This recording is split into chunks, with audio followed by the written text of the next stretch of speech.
So, I wanted to talk about something a little bit different today. And you'll notice the second channel collab is a collaboration with the main channel, because I'm kind of trying to put this up before a few videos hit the main channel. So if you're a main channel viewer, this is not a main channel video.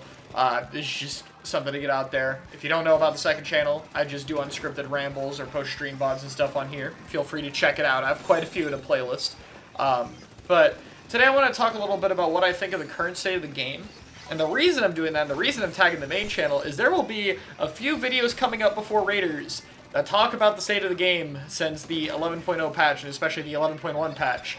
And a lot of them are going to be more negative. There's one on Blaster and Heavy, there's one on movement in the game, and a few other things like that. And I personally just want to cover, you know, my thoughts on a little bit more, because I don't like to do too much negative content. And I've looked at the discussions that are coming up to go live, and I've gone, there's quite a bit lined up for this version of the game, you know? So, I want to say that I don't particularly hate this version of the game or anything. I will have critiques that I will go into with main channel content. A lot of it will center around lower skill or expression weapons, paint spam being easier, and a bit of balance direction problem with things like AoE. There'll be more to it than that, and I'll explain it like that, but that will be the general, the general kind of vibe of what these videos are going to be about, kind of deep diving into those topics. So again, mobility weapons falling off, and that'll be its own video. So I think it's like 3 of them total. But I wanted to say I still don't really dislike this era of the metagame, if anything. I've actually noticed this most by playing 8s a little bit. For those who don't know, 8s is like a top-level format for practice.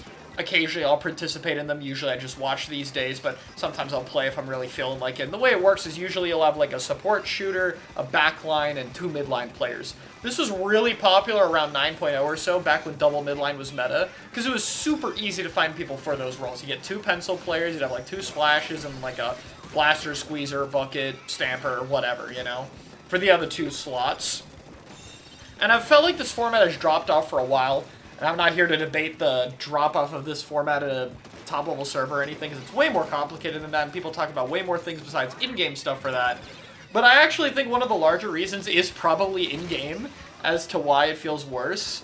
And it's the fact that I think the metagame no longer fits this 8-style format.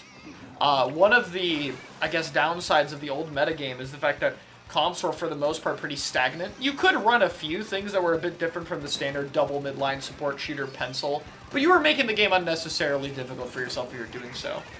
Nowadays, comp styles can be, like, decently different. I'd still say having an anchor, having usually a much weirder support, like this weapon, and 2 midline weapons, or 2 slayer weapons at this point. It's not really midlines anymore. It could be stuff like Tri-Slosher could count, or Blaster could count, or a Roller could count now. So it's different, you know, of course it's different now. But because of that, because there's much more variety of combinations and different weapons, I think the format just doesn't feel as good, because the random teams you're going to get are more than likely to have some kind of comp gap or awkwardness. And this doesn't really matter as much in a scrim, because, you know, you get a pickup, you get to choose the players, and then with those players you also get to adapt and learn the comp over time. But when it's just a bunch of best of 3s and then the teams change, the comp just feels like dog shit, and then by the time you figured anything out, you're with a different team, you know. Why am I spending so much time talking about 8s in a video that has no, you know, time to talk about it? It's because I think that is the key deterministic factor to if you like this meta or not. Because I think from a gameplay perspective, a lot of things are weaker. I think paint stuff is a bit more strong. I think the fighting weapons are inherently less interesting. I think there's a little bit less skill expression. But the variety in things that you're dealing with, both from a strategical point of view, a specials point of view, a comp building point of view, a playstyle point of view, are all much wider. We take for granted now that there's like 5 backlines that are like doing well and winning tournaments right now. That was not a thing before. One of the largest complaints you'd see, especially from more casual spheres, is so much pencil. There's so much pencil. There's so much pencil. And that started to shift.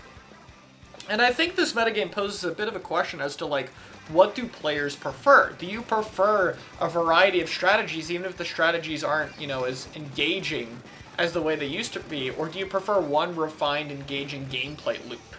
And it's kind of hard to say. I think nowadays people are going to complain a lot more about the 11.0 stuff, but it's worth remembering before, we had midline meta for like 2 whole years. People got seriously sick of it. I remember saying before 11.0 came out that the patch needed to do something drastic to shake up the game, because if it stayed the way it was, I didn't think people were going to be very active, because things had felt very dead, and I stand by it. As much as I'll have problems with the changes they did, I think something like this was necessary longer before than this patch actually happened. And this also brings me to my thoughts on the game from a more casual perspective. Obviously, I'm not the most casual player, but one thing that I've noticed, and I'm sure other people have noticed, is queue times for this game are rough nowadays. I'm not sure if it's a result of the direct matchmaking changes, or a result of the player base count. More than likely, I'd assume it's a factor to do with both. But queues are down. And that's, not an abnormal thing by any means, A lot of people will point out activity rates. I'm going to go on a bit of a tangent again, right? I've seen posts talking about, like, NA League numbers versus Splatoon 2 tournament numbers being way lower. And, like, a good portion of that is due to the NA League format, 100%. That's the format people are bringing up. But it's also a bit of an unfair comparison to compare Splatoon 2 closer to when content, there was still more stuff going on because Splatoon 3 was in a news cycle. There was still patches that, I guess there's patches for both, but I felt there was, a little bit more activity in 2, mainly because, okay, actually, I'm not going to dance around. I think it was because of COVID. I think COVID skyrocketed how many people were playing games like Splatoon and entering Splatoon tournaments because everyone was stuck inside at this time. And again, I do think there are other factors than that, but I do think that was a big one.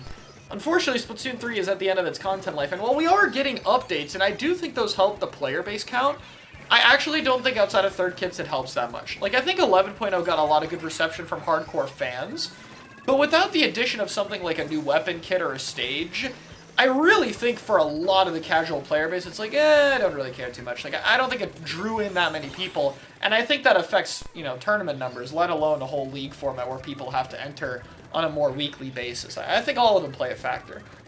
Point is that I'm getting at here is that activity is kind of down for the game, and I think that while part of that is avoidable, it's also kind of normal with the stage of the game that we're in right now. It just isn't as active, it isn't getting as much stuff, and it's because of that that I feel patches need to, experiment a little bit more, and 11.0 did that, it had its merits. But it's interesting to think about when it comes to the state of the game, because it's harder to play this game more casually, I feel, right now. Not in the sense of, anything being done that necessarily hurts casuals. I've seen the argument go oh, but Aura's gonna hurt the game so much in a casual. It doesn't, no. I sincerely doubt that the impact of float aura or the stealth jump change or, any of that has a noticeable impact at all at casual level play. I really don't think it matters that much at all. I think it's just the spot the game is in right now. And so I think, as disjointed as this ramble has been, because this has been a lot more disjointed than a lot of my rambles, that's kind of why I think the game is in such an odd spot for a lot of people. There's some drastic changes with patches, but we're also at the end of the game's content life. We don't really know what's going on, and the changes have a lot of, mixed effects depending on how you play it. And that's kind of the final thing I want to talk about, is a bit of a bias in POV. Now, a lot of people could talk about the fact that I could have just been biased by anything I've been saying previously by being a competitor. But now that I'm not a competitor, I've started to understand a new form of bias, and I think my most obvious example has been with Ultra Stamp. Now, when Ultra Stamp got really good before its 10% throw radius nerf, it's still good now, but I was I don't think Stamp is that bad. I'm watching it a bit, I don't think it's that ridiculous. I think people are over-complaining about it. This was due to the fact that I was not an active comp player and I was not experiencing Throw and Hammer. 11.0 came out, I played a lot more because of Dynamo, I played for fun, and I had hammers thrown at me after the 10.0 nerf, and I was after the 11.0 nerf, and I was holy shit, this is so stupid. And this is after a giant 10% radius nerf. It was worse before, and before I was it's probably not that big a deal. They could nerf it if they want to. I think there's a second channel video of me going, just change the output, which yeah, they should do that too, but dude, the radius was a problem.